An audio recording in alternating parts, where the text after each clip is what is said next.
¿no? Esto que vos decís respecto de la puja de intereses hoy a nivel global entre Estados Unidos y China nace muy rápidamente a partir de la finalización de la Pax Británica, ¿no? Guerras napoleónicas, 1815-1914, en el proceso inmediatamente posterior. Desde ahí ya viene. Desde ahí, porque la Pax Británica, que era patrón oro, sí, y el gobierno de los mares, ¿no? Mm. Cuando vos decís, che, el Brexit, bueno, Inglaterra nunca se sintió parte de Europa. Ellos son isla y quieren vivir siempre como tal, y cuando pueden...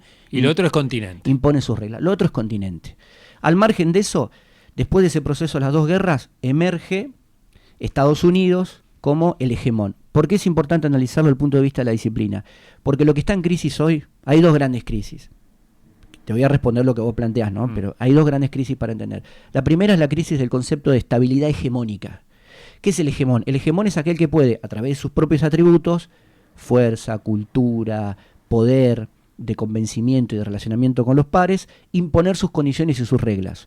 ¿Qué quiere decir esto? Después de la Segunda Guerra Mundial, Estados Unidos empieza a imponer sus reglas, primero y principal Sí. porque no participó con su territorio de la guerra, entonces quedó liberado de todo ese proceso, a partir de la creación de instituciones que eran... lo que está en crisis hoy es el orden internacional liberal, oil, como el aceite. ¿Sí? Orden internacional liberal, eso es lo que está en crisis hoy y que tiene que ver con esto de los swap. ¿Pero por qué está en crisis? Porque esas instituciones, cuando decimos instituciones, ¿qué estamos hablando?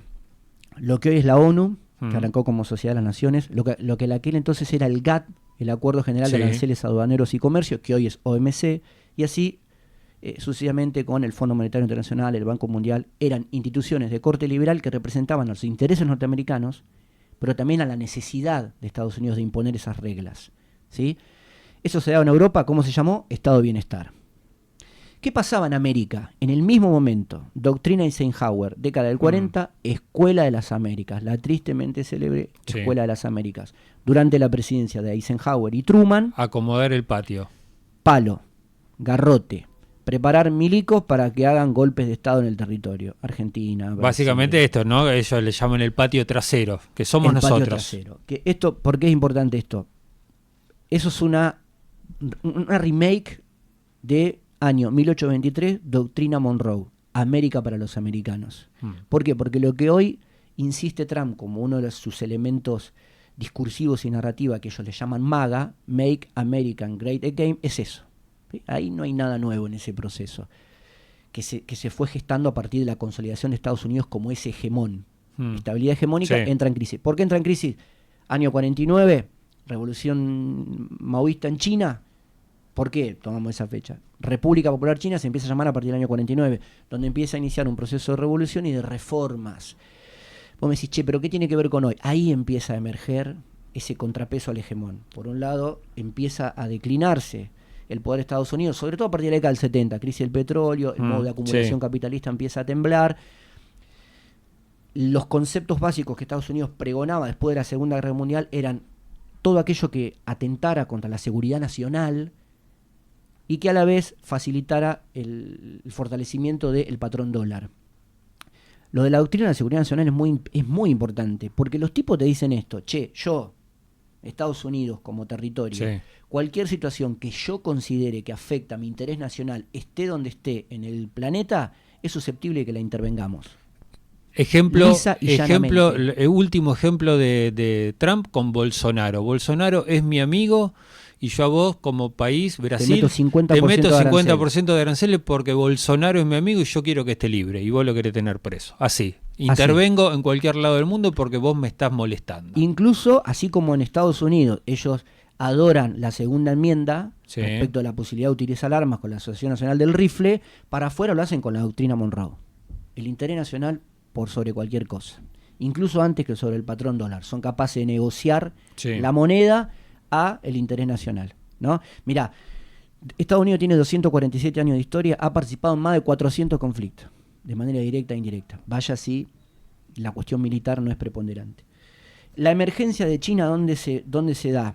Rápidamente para que entendamos y podamos responder lo que vos planteás, porque ahí en esa dualidad que vos planteás está la triada de la diplomacia fallida nuestra, pero ahí vamos a cerrar. Mientras que emerge China y lo empieza a manifestar claramente, pone en discusión la otra gran crisis, que es la del relativismo absoluto. Las relaciones internacionales tienen algo que es fascinante, no voy a ser objetivo porque soy hijo prodigio de eso, que es la instauración de conceptos que te permiten adaptarlo y sintetizar el entendimiento y explicación de una realidad dada. ¿Sí? Yo te digo absolutismo, el relativismo absoluto, perdón. Sí. Vos decís, che, ¿qué es eso? Bueno, mirá, si vos lo ves desde el punto de vista de Nietzsche, es la manifestación de la voluntad de poder, es la razón. ¿Sí? ¿Quién tiene razón? El que tiene la voluntad de poder y la puede manifestar. ¿Sí? Un tipo que pesa 120 kilos contra uno que pesa 40 mojado. ¿Se entiende? Bien. Ok. Ese era el relativismo absoluto, que lo pone en crisis China. ¿A través de qué? De la fe fundante. ¿Por qué? Porque los chinos dijeron, a partir de ese proceso que nacen en 49, che, ¿por qué nosotros que tenemos 10.000 años de historia vamos a permitir que estos tipos nos vengan a decir lo que tenemos que hacer? ¿Sí? ¿Yo cómo lo grafico? ¿Por qué? Porque el relativismo absoluto es la contracara de aquello que dice que la voluntad modifica la esencia de las cosas, ¿no? Que yo tome agua todos los días en una taza no la convierte en un vaso. ¿Sí? Está bien. La fe fundante. Y ojo, grabate esto, Juan. La fe fundante los chinos la utilizan para decir, además de poner en crisis la cosmovisión ideológica liberal de Estados Unidos, también están diciendo, ojo, porque la fe fundante nuestra es el puntapié inicial para salvar la soberanía y la independencia de los estados. Y lo contrario es la ideología subordinante. ¿Te suena ideología subordinante? Sí.